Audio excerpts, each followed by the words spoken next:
Round 6 of the FIA Formula 2 Championship, and we arrive with a new championship leader. After Monaco last weekend, Luke Browning now leads us into the final part of this triple header, but it's very close at the top of the standings. Very familiar sight to all of the teams and drivers out there, and we are out onto the circuit straight away to get this 45-minute practice session underway. Alex Dunn has 67 but carries a 10-place grid drop for the first corner incident he was involved in with Victor Martins, which brought out that first red flag. He will have to carry that 10-place grid drop for the sprint race. In either Formula 3 or Formula 2. I think on form he actually has deserved to. He's been in positions to win races a number of times, and for circumstances usually outside of his control, things don't tend to go his way. Victor Martins will be out in FP1 for Williams, his first appearance for the team in a free practice session. What a day he has ahead.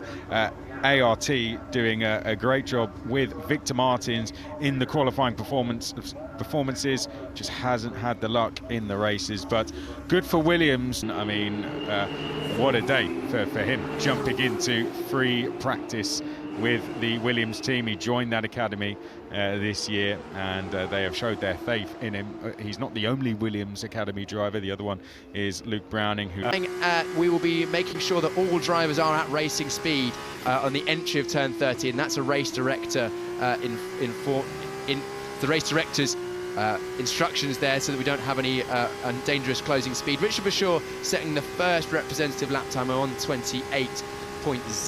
Start-finish straight, and big day for him, and a huge congratulations again. Gabriele Mini next along. Great weekend for the Alpine Academy driver on the podium.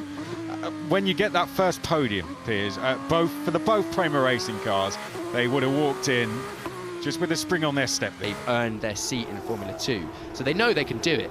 But ultimately, when you get to the level of Formula 2, sometimes you're at the level. He's been championship challenger in Formula 3 in years gone by. He's won races and everything he's done before. One of the hottest tips, young talents in the world as we look. Ian Shields. That's very out of shape through the middle of 1 into 2 there from Cian Shields, the AIX racing driver. We joined that slow motion on board with him at about 45 degrees angle to the normal racing line. He's run through the exit of turn 2, and you can see him going to the left here of the circuit past those bollards. That's something that's worth noting for this weekend going forward. Race directed instructions in the notes from the race. If any drivers fail to do that during the race, they can be expecting a trip to the entries and the bits of the see them go into the stewards for probably a slap on the wrist, as we see a very near, I was about to say very near, an actual collision on pit entry between Dunn and one of the Williams Academy drivers. That's either Browning or Martins. It looks like Martins, maybe. It's not what you need to start your weekend. He's going to have to serve a 10-place grid drop for the sprint race after that incident, and well, it's already been noted for causing a collision. Get to the pit lane as quickly as possible, and you can save a lot of time by absolutely nailing that braking down to the pit speed limit line. But at the same time, you're also responsible for giving enough margin to the drivers in front. And what they both have to say going into the stewards room, and any investigations of that you will see on the Formula 2 website, and we will update. At the front of the field if you drop all of those positions at the start. Amaury Cordeel, there you go. Well, that certainly is track limits and a bit more. Oh wow, that's very wide. He chose to go through the gravel against going over that curb there.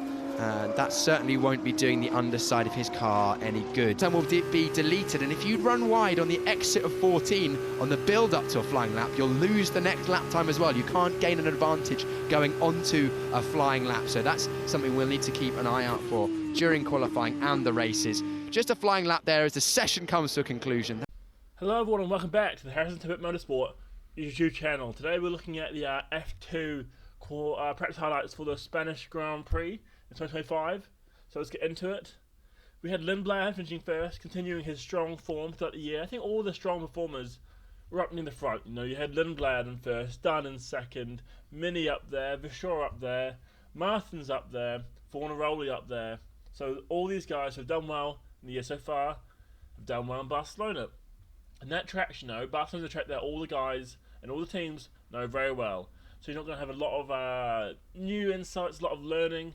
It's just whoever's fastest, basically, whoever's got the best setup in their car is going to do well. And we've seen that with Lindblad, Dunn, Many Vachor, Martins, all finishing well.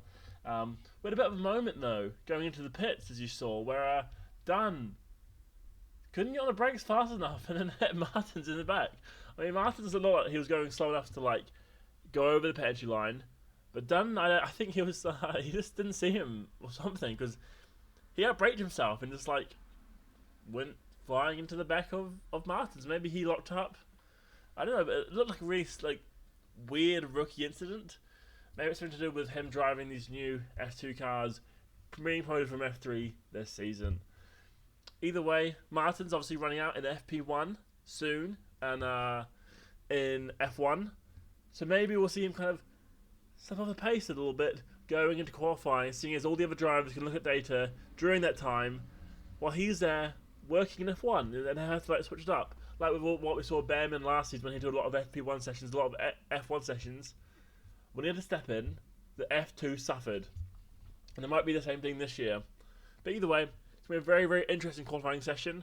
My money is on Dunn to do well. Because even before the track ramped up, he was putting in solid times. Purple sectors. He had a bit of the front running moment, but he will get the 10-place group penalty for the sprint race, which is why I think he'll have extra motivation to do well in the feature race, which is why he needs to qualify well. So yeah, Dunn's going to do well. I think Mini will do well. I think Lindblad, obviously, and Vachor and Martins, Fornaroli, obviously, be the only driver so far to score points in every race. So keep it up, Fornaroli. Anyway, thanks for watching. Peace.